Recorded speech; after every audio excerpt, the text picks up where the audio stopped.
하나님이 우리에게 주시는 귀한 말씀은 구약성경 레위기서 15장 19절부터 31절까지의 말씀입니다. 우리 다 같이 믿음을 가지고 하나님께 대한 소망을 두시고 저와 같이 함께 한 목소리로 읽겠습니다.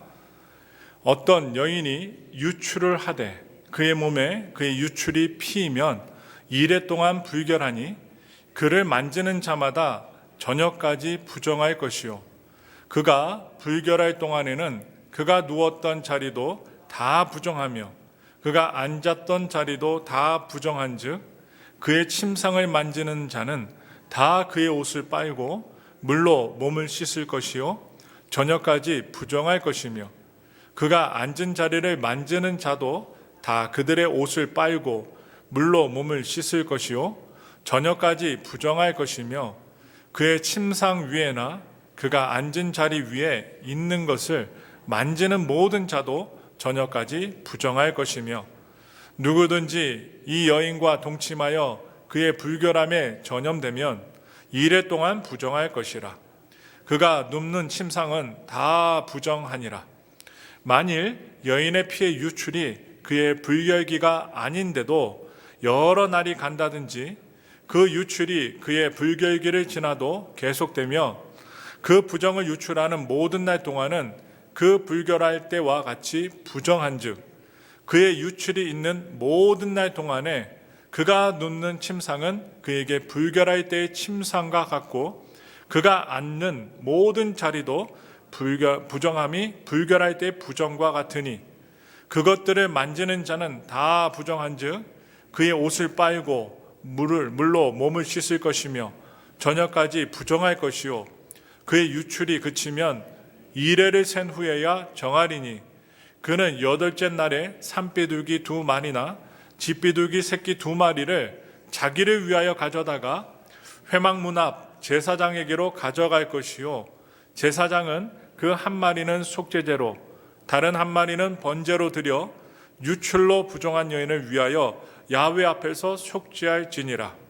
너희는 이와 같이 이스라엘 자손이 그들의 부정에서 떠나게 하여 그들 가운데 있는 내 성막을 그들이 더럽히고 그들이 부정한 중에서 죽지 않도록 할지니라. 아멘. 오늘 말씀 통해 정결법을 넘으신 예수님, 그 예수님에 대해서 말씀을 나누겠습니다. 좀 이렇게 오늘은 좀 말하기 부끄러운 이야기이기도 하지만 그 안에 사랑이 담겨 있고 희생이 담겨 있고 소망이 담겨 있습니다. 이스라엘의 정결법은 공동체의 거룩함을 유지하기 위해서 질서적으로 만들어졌습니다. 법이 만들어졌어요. 그런데 공동체 정결을 위해서 만든 법이 오히려 그 당시의 여인들의 삶의 인권을 짓밟는 올가미가 되어버렸습니다. 차별하고 격리시키는 그런 일들로 벌어졌어요. 그런데 예수님은 인간의 거룩함을 위한 이 정결법을 뛰어넘으셔서 오히려 진정한 자유와 회복, 그것을 얻게 하셨습니다. 이 시간 정결법을 넘으신 예수님의 은혜를 잠시 동안 나누겠습니다. 우리 다시 한번 말씀 봅니다. 레위기서 15장 19절부터 24절까지 말씀 우리 다 같이 함께 읽겠습니다. 어떤 여인이 유출을 하되 그의 몸에 그의 유출이 피이면 이레 동안 불결하니 그를 만지는 자마다 저녁까지 부정할 것이요 그가 불결할 동안에는 그가 누웠던 자리도 다 부정하며 그가 앉았던 자리도 다 부정한즉 그의 침상을 만지는 자는 다 그의 옷을 빨고 물로 몸을 씻을 것이요 저녁까지 부정할 것이며 그가 앉은 자리를 만지는 자도 다 그들의 옷을 빨고 물로 몸을 씻을 것이요 저녁까지 부정할 것이며 그의 침상 위에나 그가 앉은 자리 위에 있는 것을 만지는 모든 자도 저녁까지 부정할 것이며 누구든지 이 여인과 동침하여 그의 불결함에 전염되면 이레 동안 부정할 것이라. 그가 눕는 침상은 다 부정하니라. 어떤 내용이에요? 여인의 유출에 대한 계명입니다. 성경에는 여러 가지 이야기 스토리가 나오지만 특별히 여인의 유출에 대한 계명도 나옵니다. 월경이죠. 이 월경은 여자가 매월 주기적으로 몸에서 벌어지는 생리현상입니다. 아이를 가질 수 있는 하나님이 주신 축복의 현상입니다. 이는 지극히 정상적인 것이에요. 그러나 이것을 부정하게 취급하는 것은 왜일까요? 피를 흘리기 때문입니다. 성경에 우리가 창세기를 보시면서 우리가 계속 창세기부터 레위기까지 왔는데요, 생명이 피에 있다고 했습니다. 그래서 피가 우리 몸에서 40%, 50% 이상 빠져나가면 사람이 죽어요. 생명이 피에 있는데 그것이 유출되는 것을 무엇으로 보느냐? 죽음으로 봅니다. 따라서 유출은 죽은 시체를 만지는 것처럼 부정한 것이 된다라고 보는 것이 이스라엘의 정결법이에요. 이것은 종교 의식상의 부정이지 실제적으로 그 사람이 부정한 죄인이 되었다는 말씀이 아닙니다. 그래서 유대인들은요, 이 계명을 따라 부인이 생리 기간 중에 있다면 부부관계를 하지 않습니다. 또한 침대도 따로 떨어뜨려 놓습니다. 그래서 유대인들은 이처럼 먹는 것뿐만이 아니라 잠자리에서도 거룩함을 추구하는 민족이었습니다. 우리 더 나아가 레위기서 15장 25절의 말씀 함께 읽겠습니다. 만일 여인의 피의 유출이 그의 불결기가 아닌데도 여러 날이 간다든지 그 유출이 그의 불결기를 지나도 계속되면 그 부정을 유출하는 모든 날 동안은 그 불결한 때와 같이 부정한즉. 자, 그런데요, 간혹 생리기간이 아닌데도 유출이 있는 경우가 있었던 것 같습니다. 오늘 말씀에 보니까요. 그런 사람은 유출하는 모든 날 동안 어떤 자가 돼요? 부정한 자가 되는 것입니다. 격리되는, 조치를 취하는 부정한 자가 되었습니다. 이 유출이라는 이 현상은요, 우리가 전에 문둥병을 보았잖아요. 이 문둥병처럼 겉으로 드러나는 질병이 아닙니다. 내가 말하지 않으면 다른 사람들은 모르고 지나갈 수 있는 질병입니다. 그러한 내용이에요. 그런데 왜 이런 은밀한 질병에 대한 규례가 성경에 나오는 것일까요? 거기에 이유가 있습니다. 우리 레위기서 15장 31절의 말씀을 다 같이 함께 읽겠습니다. 너희는 이와 같이 이스라엘 자손이 그들의 부정에서 떠나게 하여 그들 가운데 있는 내 성막을 그들이 더럽히고 그들이 부정한 중에서 죽지 않도록 할지니라. 먼저 이 유출에 대한 규정은요, 그들을 부정에서 떠나게 하기 위한 것입니다. 그리고 유출병이 있는 자와 혹 그와 동침한 자가 성막에 들어가 죽게 되는 것을 막기 위함이었습니다. 또한 자신의 부정을 모르고 더 심각한 고통을 당하게 될 것을 예방하기 위해서 이러한 규칙과 법을 만들었던 거예요. 핵심적으로 보면 인간을 보호하고 하나님과의 거룩한 경계선을 지키기 위해서 하나님께서 배려해 주셨던 내용이었어요. 그런데 구약을 넘어서 신약성경 마태복음, 마가복음, 누가복음을 보시면 혈유증으로 고생했던 여인의 이야기가 나옵니다. 혈유증. 그것도 12년 동안 혈유병에 걸렸던 여인이 나와요. 그녀는 무려 12년 동안 하혈을 하는 병을 앓았습니다. 얼마나 고통스러웠을까요? 그녀의 12년의 삶은 어떠했을까요? 한번 생각해 보세요. 우리 가시만 우리 피부에 박혀도 아파갖고 고통스러운데 정말 고통스럽고 남들에게 부정하다는 소리를 듣는 이러한 병에 걸린 여인이 12년 동안 고통을 겪었어요. 그녀는 여러 의사를 찾아갔습니다. 가진 돈도 다 썼습니다. 그러나 아무 효험도 없고 병은 더 심해졌습니다. 주변 사람들은 그래서 그녀를 멀리했어요. 부정한 여인으로 아주 못 박았습니다. 이 여자와 접촉했다가는 자신도 부정해질까 봐 그녀의 곁에는 아무도 가지 않았습니다. 혹시 남편이 있었다면 그 남편은 그렇게 피를 흘리는 여인을 버려버리고 새 장가를 갔을 것입니다. 버림을 받았을 거예요. 남편도 사회도 사람들이 사는 공동체도 그녀를 버렸습니다. 그녀 안에는 자신이 부정한 자라는 그런 깊은 죄책감이 꽈리를 틀고 있었을 것입니다. 그리고 하나님도 그녀를 버렸다라는 것, 그러한 깊은 절망감 속에 빠져 있었을 것입니다. 그런 그녀에게 예수님의 소문이 들려옵니다. 예수님이 공생의 사역을 시작하시면서 기적과 같은 일들을 벌이셨습니다. 병자들을 일일이 다 고치셨다는 소문이 들려옵니다.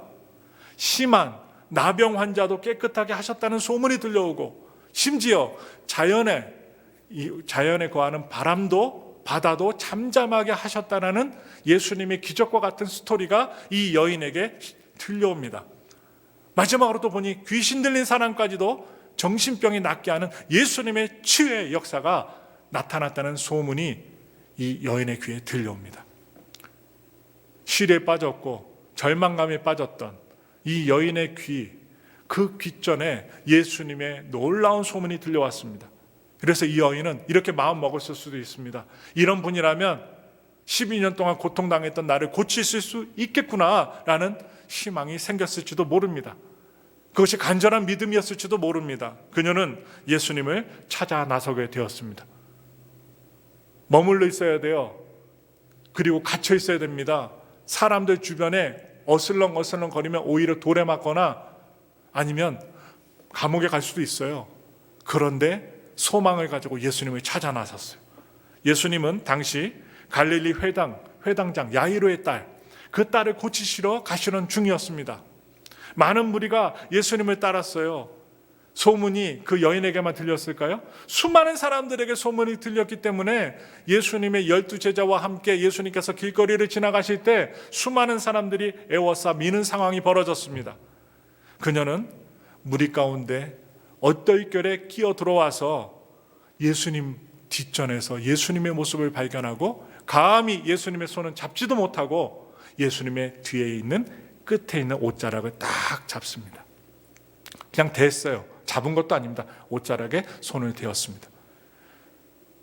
왜 그랬을까요? 그녀가 예수님의 옷에 손만 대어도 구원을 받으리라 생각했기 때문이었습니다. 우리 다 같이 말라기서 4장 2절의 말씀 한번 보겠습니다. 말라기 4장 2절 말씀 함께 읽겠습니다. 내 이름을 경외하는 너희에게는 공의로운 해가 떠올라서 치료하는 광선을 비추리니 너희가 나가서 외양간에서 나온 송아지같이 뛰리라. 장로교, 감리교, 순복음, 여러 침례교 목사님들이 환우들에게 신방갈 때 이 말씀을 선포합니다. 그런데 이 말씀을 오늘날에도 그 병자들에게 선포하고 기도해 주지만 예수님이 있었을 당시에도 이 말씀을 선포했다는 거예요. 이 말씀을 믿었다는 거예요. 그런데 이 성경 말씀의 문장의 내용을 히브리어로 보니까 내용이 약간 원문을 해석해 보면, 직역해 보면 조금 다릅니다. 어떻게 다르냐? 내 이름을 경외하는 너희에게 의로운 해가 있잖아요. 근데 해뿐만이 아니라 겉옷에서 치료가 나타나느니라고 히브리어 단어로는 직역으로 해석할 수 있습니다. 해와 겉옷이 나온다는 거예요. 그래서 이 말씀에 따라 유대인들과 또한 오늘 이 12해 동안 유출병에 걸렸던 이 여인은 예수님을 메시아로 믿고 그 옷자락에 손을 대길 원했고 예수님의 옷자락에 손을 댄 것입니다. 이 손을 대다라는 말의 헬라 원어가 합토마이라고 합니다. 그런데요, 이 근원적인 단어를 보니까 불을 붙이다, 불을 켜다라는 의미가 담겨 있어요. 해석해 보면 혈유증을 앓았던 이 여인이 예수님께서 하나님의 아들이신 것과 그분이 메시아이신 것에 대한 믿음으로 그분의 겉옷에 손을 대었을 때 이 여인의 인생이 어땠을까요? 어두웠습니다. 침침했습니다. 깊은 침체 속에 있었던 이 여인의 인생에 불이 붙게 된 것입니다. 환한 광명의 빛이 비치게 된 것입니다. 12년 동안 흐르던 하혈이 멈추고 처절했던 삶의 고통이 멈추게 된 것입니다. 바로 예수님의 치료의 권능이, 그 능력이 그녀의 고통의 근원, 그 근원을 치유해 주신 것입니다. 예수님은 그 능력이 자기에게서 나간 것을 아시고 딱 돌아서면서 말씀하시는 거예요. 역시 창조주 하나님의 아들이십니다. 누가 내 옷에 손을 대었느냐? 아니, 옷자락만 만졌는데도 그 예수님의 능력이 나간 것을 깨달으시고 뒤를 돌아보신 예수님. 제자들은요, 워낙 군중들이 많았기 때문에 얼마나 밀치고 만지고 부딪혔겠어요. 대수롭지 않게 여겼던 제자들과 달리 예수님은 영적으로 민감하셨습니다. 그래서 예수님은 그 일을 행한 여자를 찾으셨고, 그 여인이 조심스럽게 자기를 알렸을 때 그 여인에게 주목하십니다. 그리고 뭐라고 하셔요?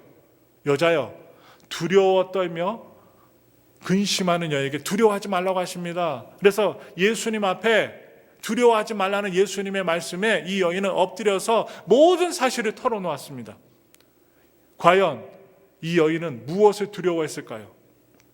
어쩌면 부정한 여인이었던 자신이 스스로 떨어지지 않고 격리하지 않고 많은 사람들 가운데 나왔다는 것 자체가 그 당시 모세법에 의해서 죽임을 당할 수도 있었던 경우가 있었기 때문에, 위반하면 사람들에게 돌맞아 죽을 수 있기 때문에, 재수없다 할 수 있기 때문에 그 사람들의 눈초리와 그 사람들의 위법에 대한 해코지 때문에 두려워했을지도 모릅니다. 더군다나 손을 뻗어서 예수님의 옷을 만졌어요. 그것을 만졌을 때 사람들이 뭐라고 했을까요?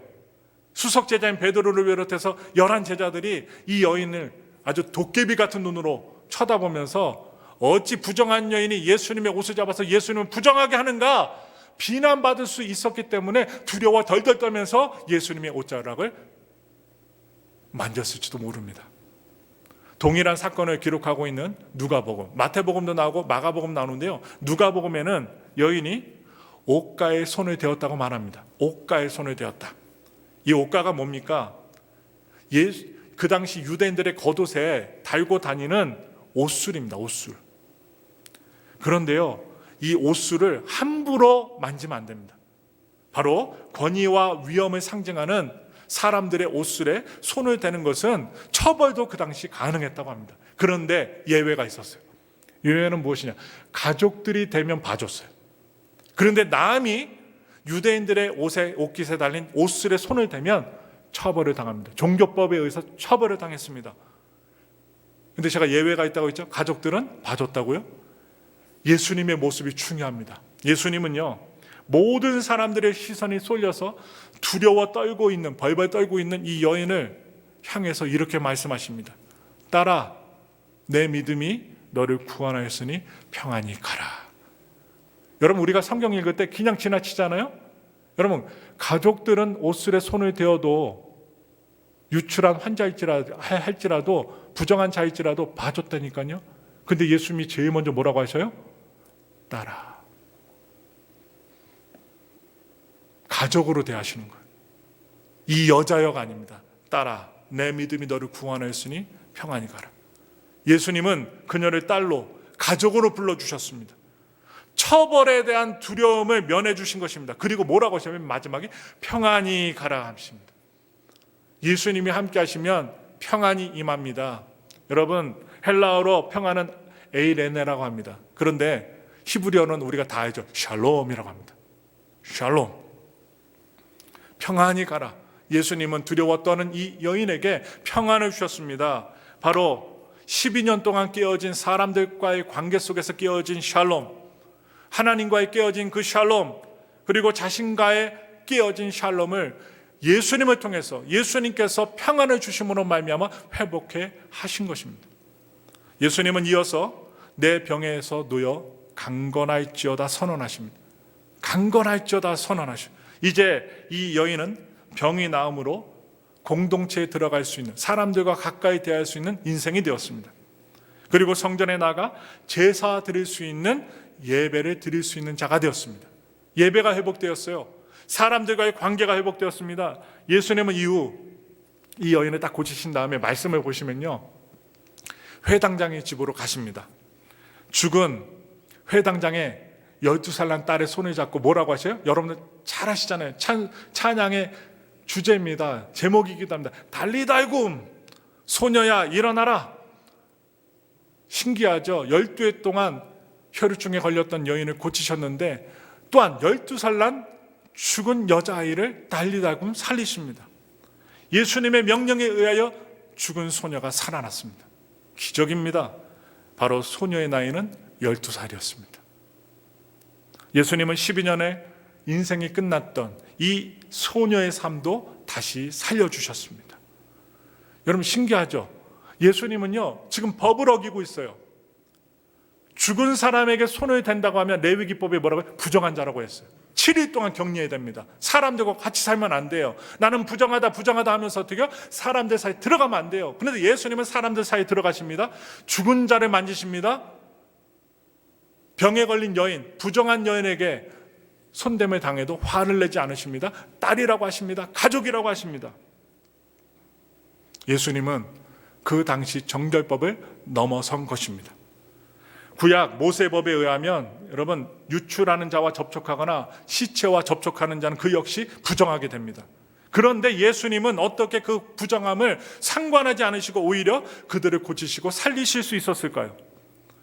예수님 당시 구약의 정결법은요 일반 민중들은 정말 힘들게 하는 일반 백성들을 억압하는 율법이 되었습니다.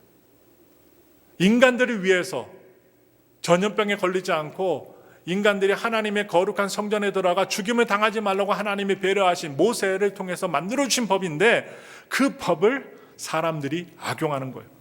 바리새인과 서기관들은 의식상 부정한 자들, 부정하게 된 자들을 격리시킨 다음에 회복하게 하여서 다시 공동체로 돌려보내는 그 원래 의도를 잘못 적용했습니다. 그들의 힘으로 쓴 거예요. 절름발이 장인들이죠. 소경, 이방인들을 다 부정한 죄인으로 여겨서 사회적으로나 종교적으로 차별하고 차단하는 법으로 적용했다는 거예요. 위협했다는 것입니다. 그래서 예수님은 이렇게 잘못 적용되는 구약의 예법들의 실효, 그 권세와 차별하는 법들을 없애시기 위해서 선언하셨고 행동하셨고 몸으로써 보여주셨어요. 그리하여 예수님은 당시 유대인들이 천직으로 알던 안식일의 법을 일부러 어기셨습니다. 안식일에 일하셨어요. 오늘 우리가 보았던 레위기의 긴 말씀, 15장에 있는 긴 말씀도 바로 정결법을 뜻하는데 이 정결법도 어기셨습니다. 죽은 나사로나 회당장의 딸의 시신을 만지셨고 바로 12년 동안 혈유병에 걸렸던 혈유증 여인의 자신의 옷자락을 만지는 것도 허락하셨습니다. 그러나 어둠이 빛을 만지면 빛이 어둠이 되는 것이 아닙니다. 빛 되시고 광명 되신 예수님을 만지면 어둠에 살았던 사람에게 빛이 비친다는 사실을 오늘 이 여인을 통해서 말씀해 주세요. 어둠이 빛이 됩니다. 거룩하신 하나님의 아들 예수 그리스도를 만짐으로 여인의 인생에는 환한 광명의 불빛이 밝혀지게 되었습니다. 바로 어두웠던 자가 빛을 보고 손을 뻗은 것, 그게 무엇일까요? 간절함입니다. 믿음이에요, 믿음. 오늘 우리가 어떠한 문제를 만나더라도 주님 앞에 믿음을 가지고 나가야 됩니다. 간절함이 있으셔야 됩니다. 그 어둠이 짙을수록 더욱 간절함으로 믿음의 손을 뻗어 자신의 인생에 불을 밝혀야 하는 것입니다. 누가 밝혀주세요? 예수님이 밝혀주십니다. 내가 밝히는 것이 아닙니다. 그런데 그 예수님을 향한 치유와 회복을 주시는 샬롬, 평강을 주시는 그 예수님께 우리가 정말로 손을 뻗는 그 믿음이 있으셔야 합니다. 그래서 바울은 고백합니다. 우리 다 같이 로마서 10장 4절의 말씀을 믿음을 가지시고 함께 읽겠습니다. 그리스도는 모든 믿는 자에게 의를 이루기 위하여 율법의 마침이 되시니라. 예수님은 진실된 율법의 목적을 이루시기 위해 옛 언약의 시대를 끝내셔야만 했습니다. 율법으로 위협하고 격리시키는 일들을 끝내셔야만 했어요. 그리고 새 언약의 시대를 자신의 십자가 지심으로 죽고 부활하심으로 새 언약의 시대를 여셔야 했습니다. 그래 더 나아가 히브리서 9장 25절부터 26절의 말씀 함께 읽겠습니다. 대제사장이 해마다 다른 것의 피로써 성소에 들어가는 것 같이 자주 자기를 드리려고 아니하실지니 그리하면 그가 세상을 창조한 때부터 자주 고난을 받았어야 할 것이로되 이제 자기를 단번에 제물로 드려 죄를 없이 하시려고 세상 끝에 나타나셨느니라. 아멘. 얼마나 죽어가는 제물들의 소리, 동물들의 소리가 하늘을 찔렀겠습니까? 그것을 단번에 없애시고 자기의 몸으로 십자가에 달리심으로 말미암아 죽으심으로 말미암아 제물로 드리심으로 말미암아 고난과 모든 죽음과 모든 질병과 사람들의 문제들을 해결하셨습니다. 예수님은 구약시대 끝에 이 세상에 오셨다고 합니다. 의로우신 그분이 영원한 단 한 번의 제사를 드리심으로 구약의 제사를 끝내버리셨습니다. 예수님은 죄인과 모든 분양한 자들과 접촉하셨어요. 접촉하심으로 구약의 원칙대로 스스로 부정하게 되셨습니다.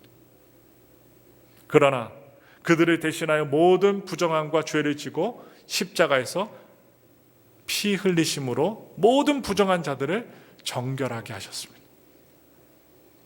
그래서 피 흘리는 자들을 이해하시는 거예요. 그리고 그 고결한 피로 이 세상에 구원의 길을 여셨어요. 히브리서 기자는 예수님에 대해서 더욱더 깊게 이렇게 기록합니다. 히브리서 1장 1절부터 3절까지 말씀 함께 읽겠습니다.